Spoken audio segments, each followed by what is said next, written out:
back to Fit Body Secrets, where my mission is to bring you guys inspiration, education, and a ton of tips to help you guys on your fitness journey. And I felt that today's episode was very, very timely because the season we are going into, which is we're kind of in the middle of October. It's the fall. It's going into the winter season when Thanksgiving is coming up, when the Christmas season's coming up. And a lot of things are going to be shifting in people's lives to be less focused on the hustle and bustle of work. And now we're going into the hustle and bustle of tons of holiday festivities and other things. And I always want to start this by saying, guys, remember that Christmas is one day, Christmas Eve is one day, Thanksgiving is one day. We may have a couple of cocktail parties in there, but the majority of our weeks are going to be pretty much the same. We might have a little bit more stress around maybe trying to fit in shopping with friends and family, visits and all that stuff, but nothing really changes. So don't look at this season like it's a complete avoidance of your nutrition and your training. It's just that things might shift a little bit in your focus of what you're actually focusing on might shift.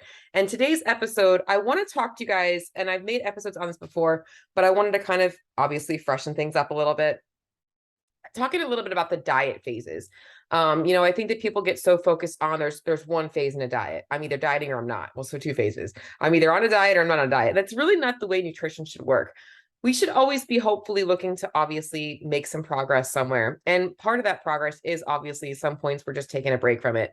If you truly value your fitness, we are always trying to make improvement somewhere, right? And for those of you guys that might have a considerable amount of weight to lose, looking at a diet perspective that has phases might actually help you actually be more successful at achieving those goals, because you can realize that you don't have to always be in a fat loss phase. On today's episode, I want to break down the phases of dieting, and hopefully this will also help you guys out there that maybe have struggled to maintain weight loss, or you don't really seem to get any progress when you're trying to lose weight. As you go into the new year, you might be looking to start something new. I want you guys to get a better understanding of how to make this more effective for you. By the way, I will be launching another AMRAP 30 macros challenge come January 1st. So make sure that you stay tuned for that, because my last one was very successful and I actually had a lot of fun with it. So I'm looking forward to that as well. So if you guys get any value out of this episode, if you want more help with breaking down your journey, if you can let me know, shoot me a DM. I actually just found out what I really need you guys to be doing is actually giving me some 5-star ratings and reviews, because the more you do that, the more people I get that are listening that actually give me reviews, that actually gets more people to see my podcast. So I can help more people by doing that. So a little something for giving you guys something for free. By the way, I'm always here to give free shit. So if you guys have things you want to hear about, let me know that too. So you can put that in the 5-star rating reviews. Cheryl, I wish you would talk about this, So without further ado, let's roll. Now, I'm going to start by talking to you guys about what most people do wrong. Is typically the story is this. They aren't really doing anything. Maybe they're kind of in this rut where they're kind of meal planning during the week, and then they're like doing whatever they want on the weekends. Maybe they're doing absolutely nothing. They're just eating whatever they want. But they decide one day, like, I'm going to start a diet. And the diet starts, and it's like, I went from eating 3,000 calories of whatever I wanted to like 1,000 calories of hardly anything. I'm afraid of eating anything besides chicken, broccoli, and rice. By the way, rice is only allowed after my workouts, and I don't even know, like, I'm not even hungry right now because I'm just going to fight the hunger. It's that all in or all out mentality. And this is what gets people into the biggest problem, is because that is very unsustainable. It's sustainable for a very short period of time. And that drastic change also is very easy for the body to adapt to. So the results end up being very short-lived. So these people might see really quick results, which really aren't results, is a lot of water loss. And then they put the weight back on, or they see a stall in progress. They say, yeah, fuck it, this diet ain't working, so I'm just going to abandon ship, go back to doing what I was doing before, or wait for the next diet plan to happen, right? That's the wrong approach. There's a lot of wrong approaches, but that's probably the most common one, is that we get like a little hair up our ass and like, today's the day that we're going to start doing something. And I'll be honest, that's how I started my fitness journey, but I actually stuck it out. I woke up one morning and I'm like, today's the day. And I started with working out. And once I got into a consistency with working out, about 3 or 4 days in, I'm like, you know what? I was in college. I'm like, hey, Mom, can I get some grocery money? I'm going to start eating healthier. And she sent me some grocery money. So I went to the grocery store, picked up a few new things, dropped the rice-a-roni and the macaroni and cheese, picked up some chicken, some stir-fry sauce, and some broccoli, and I started changing my diet.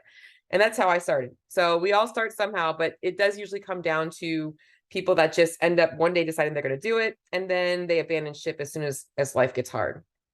So I can go into a whole other story about that, but we're not even going to go talking about the whole struggle bus, because the struggle bus, guys, that is part of every phase of this. We are going to have life happen no matter where we're at. So before I even go into this, I should probably tell you guys, there is never a perfect time to start a diet.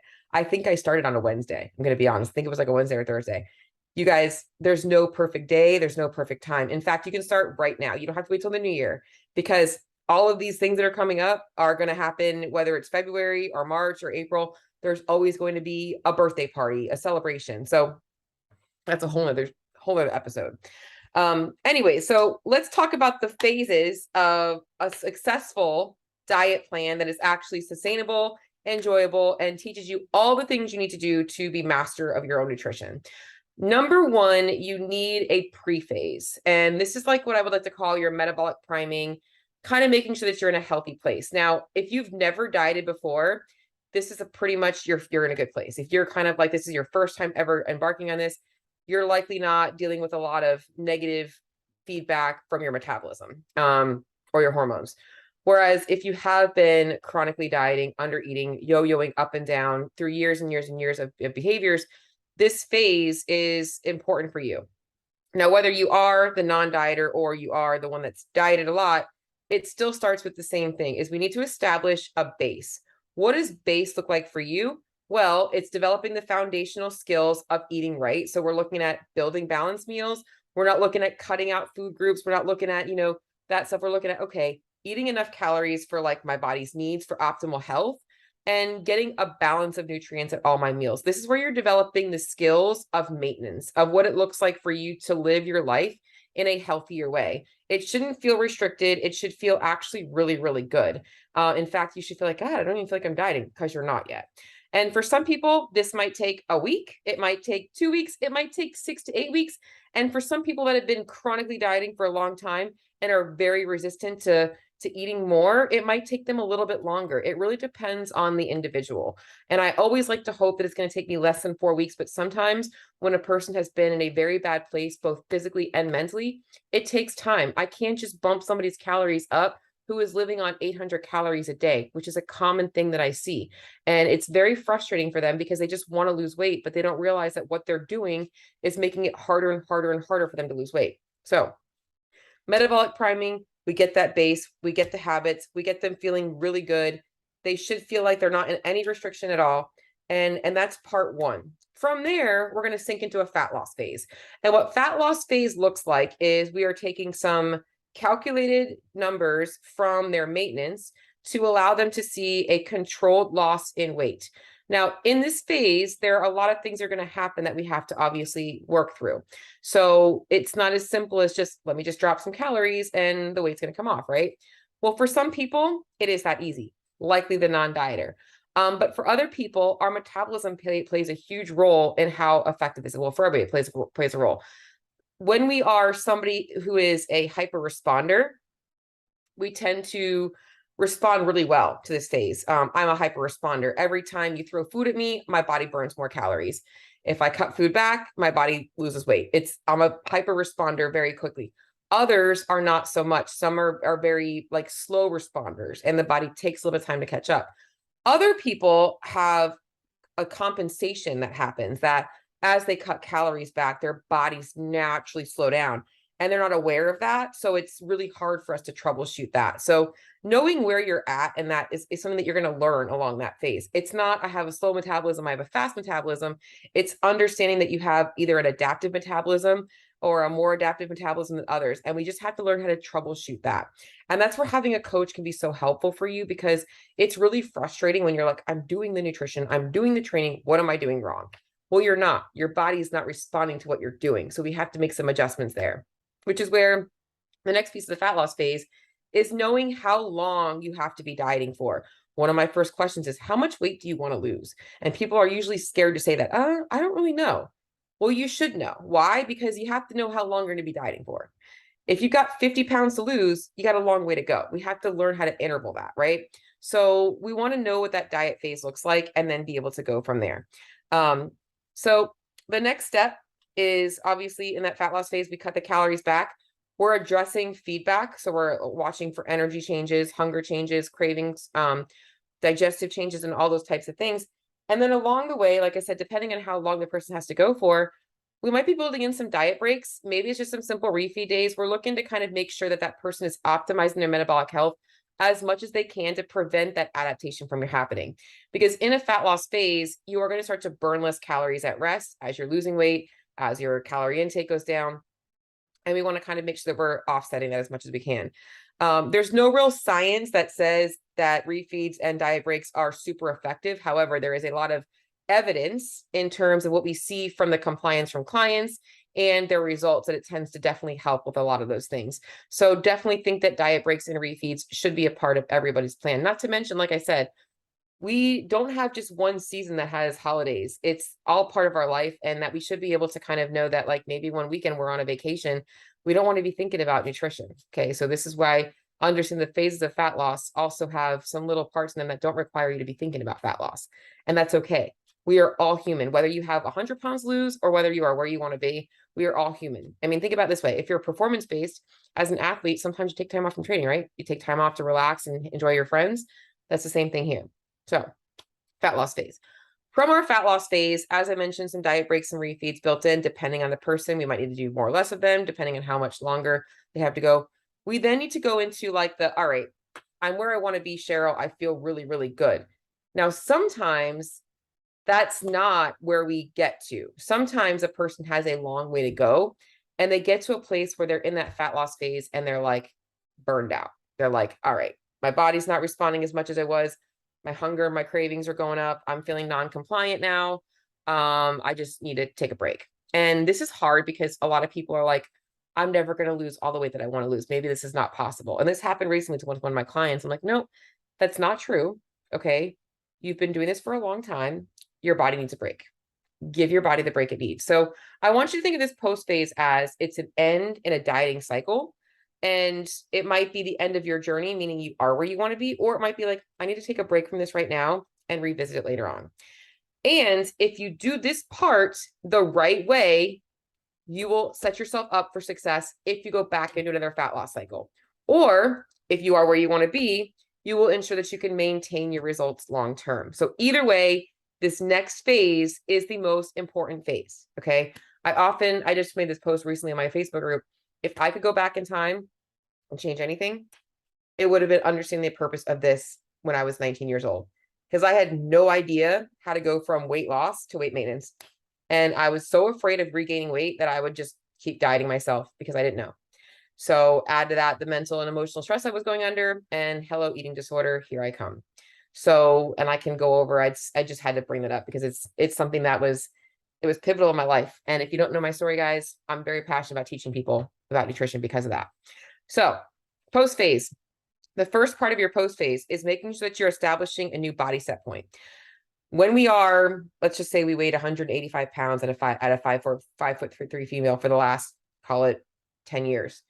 And then you spent 6 to 8 months and now you're 155 pounds. And your body is going to fight that. Your body is going to be like, I don't feel right. I had all that 30 pounds of excess energy, because that's what fat is. And now I don't have that. So your body is going to start to give you more cues and hunger cues and cravings because it's looking for energy. It's looking for fat storage because it's always designed to kind of prevent that need for nutrition and not having it available. It's your body's way of protecting itself from death. So in this first part, you want to not really do any changes so far. You want to kind of let the body just adjust to the calories. You actually want a little bit of an adaptation to happen, get your body used to it. But then we start the part of it that is where people struggle. It's the reverse part of it.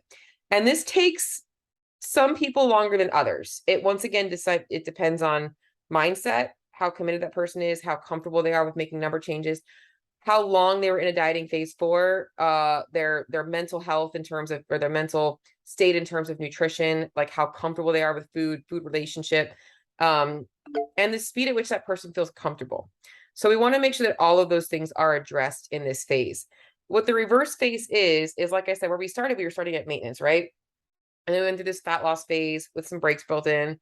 We're at the set point phase. Now we're going to slowly try and reverse the nutritional adaptations that we've created. So we're going to start to bring our nutrition up to a maintenance at our new weight. And that might look different than it did when we first started, but it also could look very similar depending on what else has changed in that person's life. So maybe before this person started this journey, they weren't working out as frequently, and now they're actually working out more.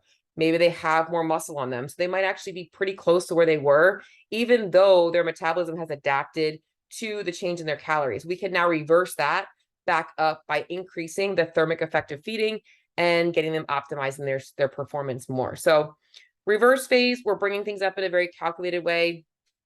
I recently just reversed a guy and he's been responding so well that I haven't had to really worry about it. It's been pretty quick. I've been able to bring numbers up. Whereas a lot of my female clients, I tend to have to bring them up a little bit slower. They're a little bit more timid. It just really depends on the way the person responds. We don't want to see weight regain. We might see a little bit of fluctuations. The weight might go up 1 or 2 pounds, especially if the carbohydrates are going up. Because remember, guys, whenever you guys are eating carbs, you are storing up to 4 grams of water per gram of carbs. So we are going to see that increase there. Not to mention, if you're eating more food, you're going to have more food weight in your belly. So there's a lot of things that happen. But things that should also be happening is optimizing. You're going to feel better in your digestion. You're probably going to the bathroom more regularly.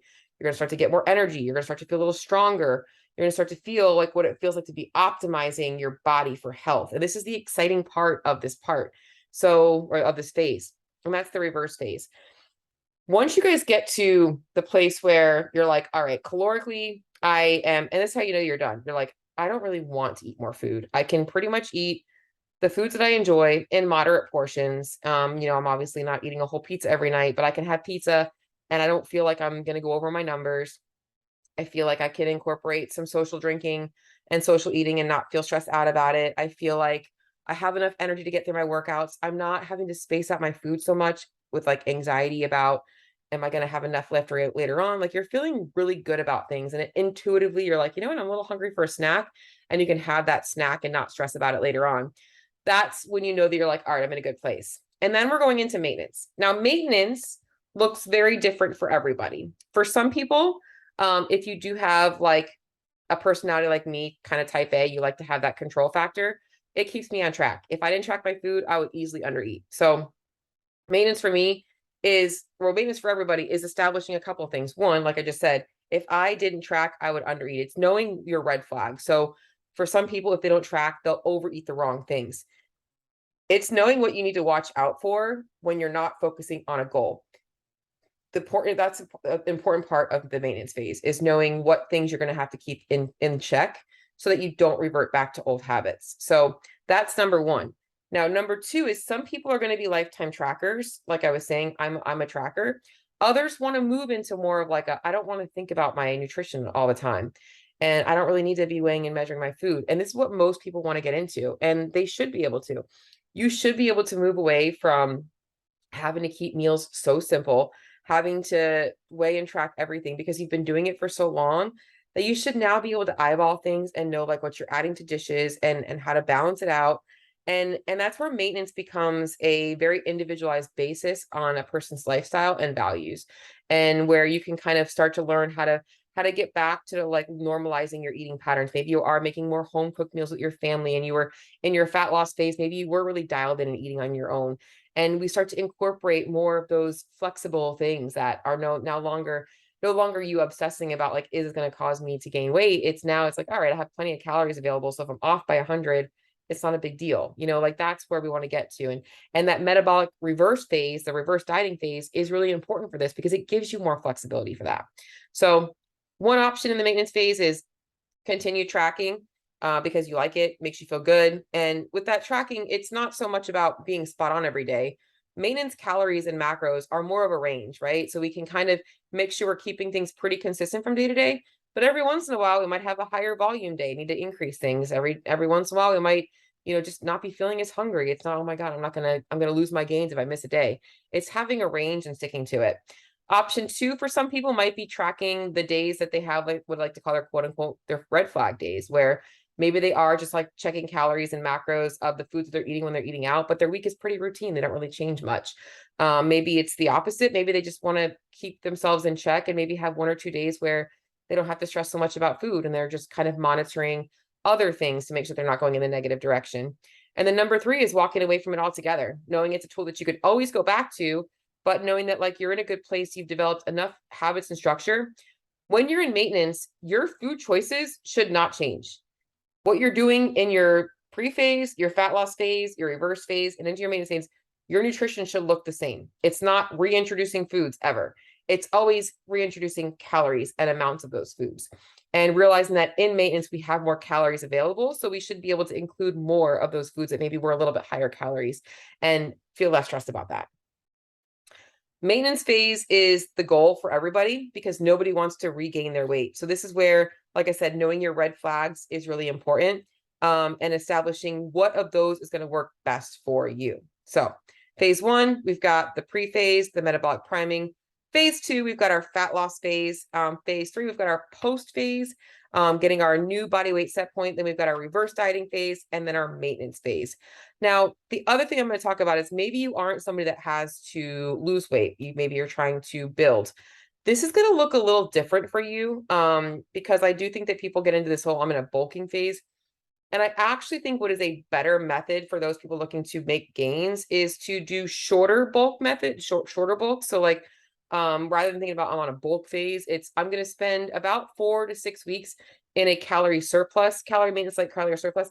And then maybe I'm going to spend a couple of weeks that are a little bit less, because I think the goal really is to be putting on body weight slowly, a little bit of lean body mass and minimizing body fat. And I think with that method, it ends up being a little bit better. You probably never have to do a full reverse phase because you should never be over consuming that many calories. It's always just knowing that you're slightly above maintenance in order to create a little bit of opportunity for muscle growth.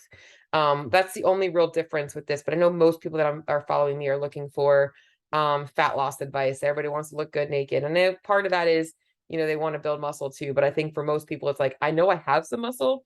I know I need to keep working on building muscle, but if I can just get this layer of fat off, I'm okay with the process of building muscle slowly.